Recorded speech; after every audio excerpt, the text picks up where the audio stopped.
Conference Committee. I'm glad to be with everybody. We're still short of a couple folks, and yet we have a quorum, so we can proceed. Members, the plan today is to continue as we have on the other meeting, as we have on our other meetings, to adopt some, propose and adopt some policy provisions. I'll just note that the chairs have been in some conversations, and we're hoping to continue to make progress on all the areas that we need to. And in the meantime, we want to make sure not to forget some of these items, so addressing them now. I'm going to see if there are questions or anything anybody has, but otherwise, just kind of keep things moving. There is a page that says Jobs Policy Sections for Potential Adoption, May 18th, 2025. I want to thank our staff, Anna Shalene and Ashley Ann from House Research, our incredible staff from the Senate as well, for your collaboration in putting this together. And I'm inclined to just start moving through line by line and make some things happen here. Unless, and obviously anybody, chairs, anybody else, please give me a wave if you want to be, or a tap if you want to be recognized.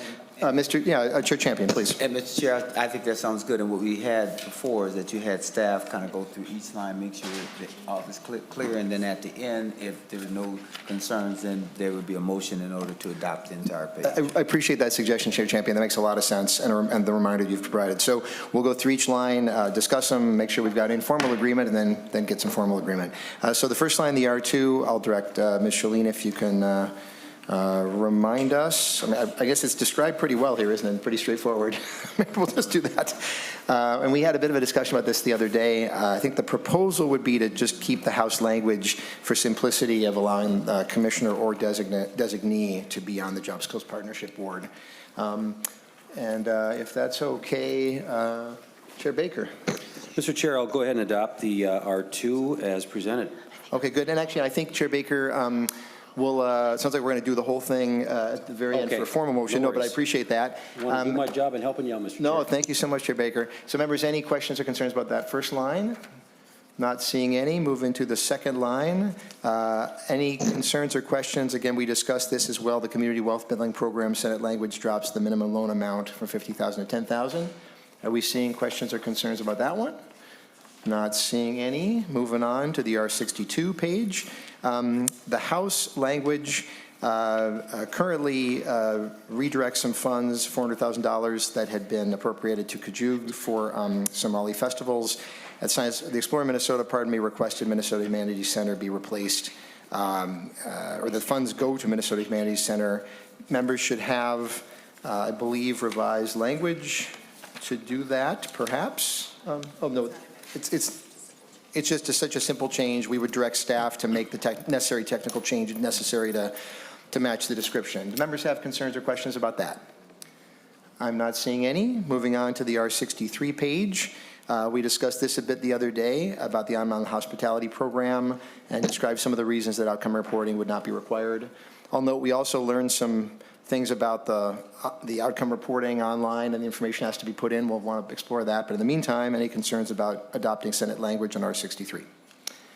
Not seeing any. R72, we would go with the Senate language we discussed, offered by Senator Draheim about community labor force participation rates, and would drop the House change that changed a date regarding the Job Skills Partnership Board that is not needed anymore. Any questions, discussion on that? Seeing none. Moving on to a couple of new amendments. There was a request from DEED to make some changes to the CAN Train program to make grants only to organizations and eliminate the change to individuals. We have a document that's coded S1832-826. Pretty straightforward. And Senator Draheim. Sorry, Chair. Did we skip over the R67? It's not on the list, Senator Draheim. We're working through that. Let's see if anybody reminds me what that one is. It's right here. Oh, is it a? I'm sorry, I don't. Oh, and sorry, Senator Draheim. It sounds like I have an earlier version of the document. Apparently, we're okay. Okay. Okay, we're going to have, so I'm going to share with my co-chair here, with Chair Champion, and thank you so much, Senator Graham. I was wondering about the CAN startup issue. Thank you. So the plan would be to adopt the Senate language for this, except I think that Chair Baker had one piece that he wanted to we'll get copies if everyone to make sure we have the very latest version of this document. Regarding the R67, I think Chair Baker, you had one bit of hesitation about this change. Yeah, Senate Mr. language. Chair, I don't have the sheet that I need to Okay. have in front of me, so we need to get the right copy. We're just in front of us. going to pause for a second, make sure everybody has Yeah, the right thanks. information. Sure.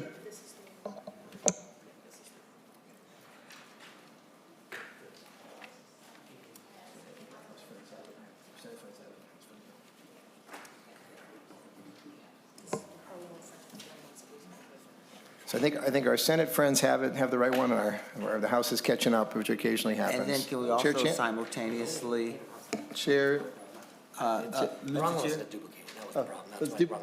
duplicating issue. Okay, Chair Champion, please, sir. And then can we also make sure that we have the language for what you define as new around the can train? Well, let's make sure. So you all should have a A26 amendment. Interesting, and then, Hold on. yeah, we're just going to look to make sure. Yeah, there's an 26? A26, we believe is in there. Let's make sure, though. You do, I know. And there should be an A27 as well, though I'll admit I'm not sure I have the A27. So while we're catching up on paperwork, let's make sure everybody has the A26, the A27, Got it, okay. and the correct list of sections. And then, what would the other one be? Okay, got it. All right, got it. I got them. So I think folks are starting to have the right, yeah, I think the only difference between the lists of jobs policy sections relates to the R67. And if it's okay, we can maybe be discussing that one. The R67 relates to CAN startup grants. This is in the Senate language. And I think, Chair Baker, we talked about this the other day, and I think we thought this is okay, except there was a change of private match that's in current law is 50%. The Senate language dropped to 25%. I think you had hesitation about that drop. I think the House's suggestion was to adopt the Senate language, but without that change, was what I recall. Chair Baker. Yeah, that does, now I recall that. Thank you very much. I do support that as long as it doesn't have the 25% change. So, yeah. And so to our Senate colleagues, if you're okay, we would adopt the Senate language, the changes on the CAN startup grants, but not the change in the private match from 50% to 25%. I'll maybe note that I've talked to colleagues, my colleague in the House who is the author of that provision, and he indicated that that was acceptable to him and made sense, and would be glad to have us move forward with the Senate language otherwise. But we'll give our Senate colleagues a minute to look into that. Senator Ryan has a question. Oh, and Senator Draheim has a question. Thank you. Senator Draheim. Thank you, chairs. And maybe you could point me to the right line where we talk about the 25%.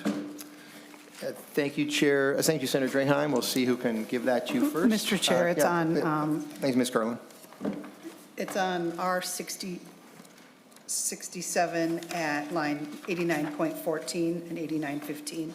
Oh, Thank you, Ms. Carlin. Yeah, Thank you. thank you. So Senate language except for omitting that change at 89.14 to 89.15 regarding the 25%. But, Chair Champion. but keeping the change from 150,000 to 200,000. That is correct. We're okay with that in the House, Mr. Chair.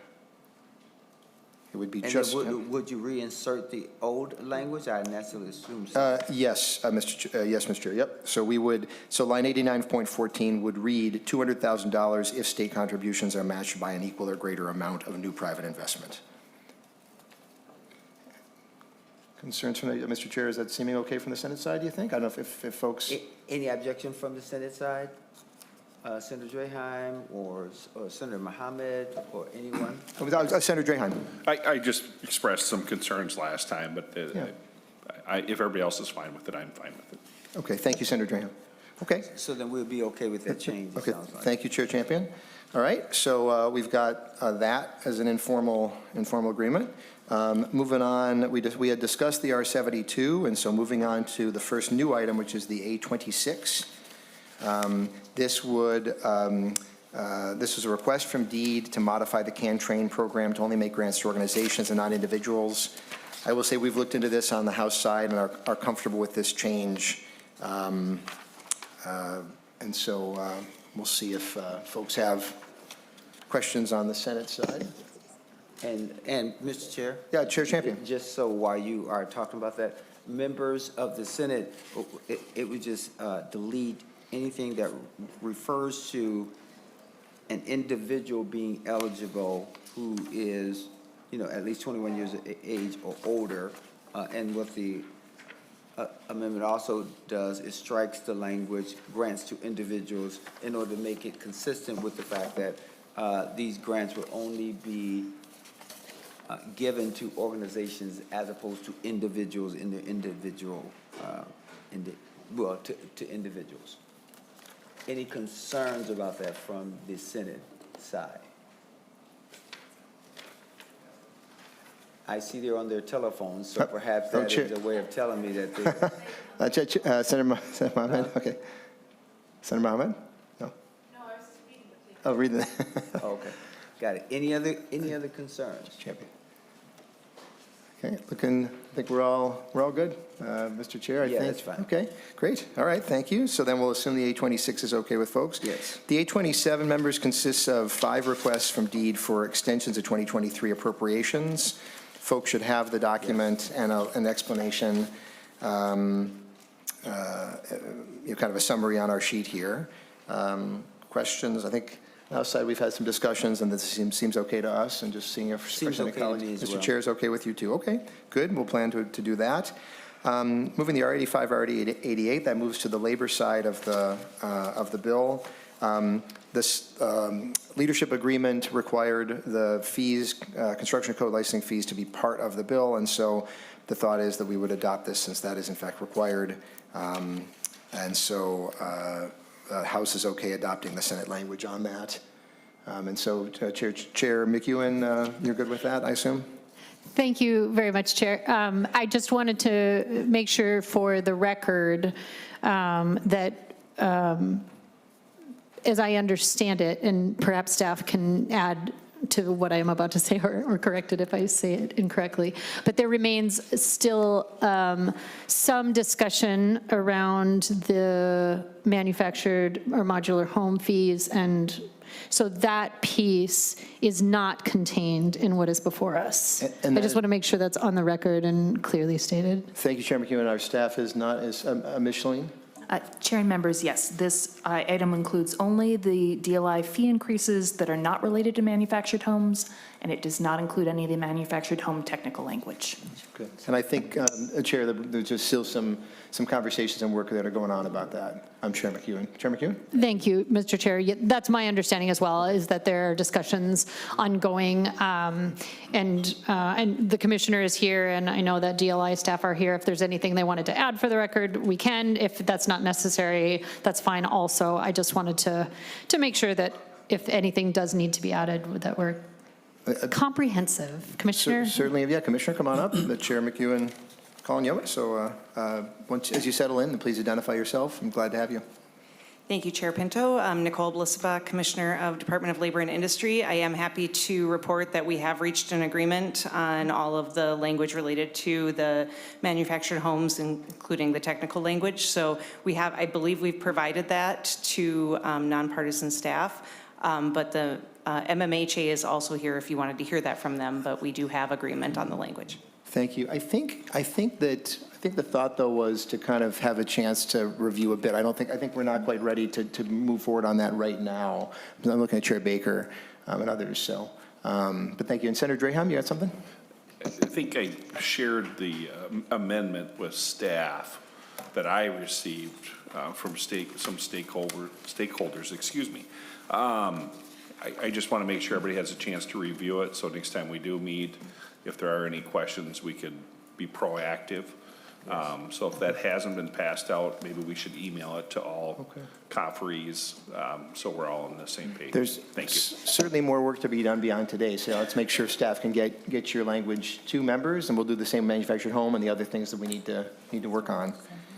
Mr. Chair, Chair Champion? So, Mr. Chair, I was just saying that it looks like that R85 and R88 seems to be fine from the House side and the Senate side with that Indeed. clarification provided. Indeed, Mr. Chair, yes. Okay. So then moving on to the final item, the R86, the Class 4 electrical circuits. This is the same. We just held off to look at a couple things previously, and so I'm assuming that folks would be okay with adoption of that today. That's correct. Okay. I may, at this time, then go back to my co-chair who had earlier made the motion, and unless folks have any concerns, Chair Baker, you want to move adoption of this, these items? Thank Chair you. Baker? Thank you, Mr. Chair. And if there's no more discussion about this list that's been put together by our staff, this looks great. I would make a motion or make a motion to adopt the presentation as presented here with the policy changes. And so Chair Baker's made that motion. Is there any questions about the components of that motion? Senator Draheim? I just want to make sure that we're removing the 25% that was Yes. mentioned. Yes, thank you. Yep. Yeah, and so I'd say Chair Baker will make sure that your motion includes a direction to staff to make any technical changes consistent with what we've discussed. Is that correct, Chair Baker? Okay. Good. And so members, any questions about this at all and what we're voting on? Okay, so all in favor of Chair Baker's motion, please say aye. Aye. Any opposed? Okay, motion passes, and we've adopted these policy items. Anything that the chairs wish to note at this point? I think I'm planning to recess just given the nature of the session. I don't know that we'll come back today, and I certainly be in touch with the chairs if we're going to, but just given where we are in session, it seems like the prudent course of action. But anything that, I'll first go to Chairs Baker, McEwen. If you have anything, Chair Baker? Yeah, no, thank you, Mr. Chair. I do support the thing to just go into recess until things work out. We'll continue to talk after this. Just for people to know that they're watching, if for some reason we go after midnight, that will automatically we will be adjourned then? Is that how this works? Yes. And then again, Senator Champion would be the chair tomorrow after the 12-hour. No, I just want to make sure because we're kind of last minute. So. No, great point. And first of all, yes, if we were to go to midnight without reconvening, that's an automatic adjournment. I do want to assure everybody, though, we would send a note out well in advance of midnight and say we're not coming back together because I know people waiting around till midnight. So we'd let you know once we have a sense. But that's correct, Mr. Chair. And Chair McEwen, anything you wish to say at this time?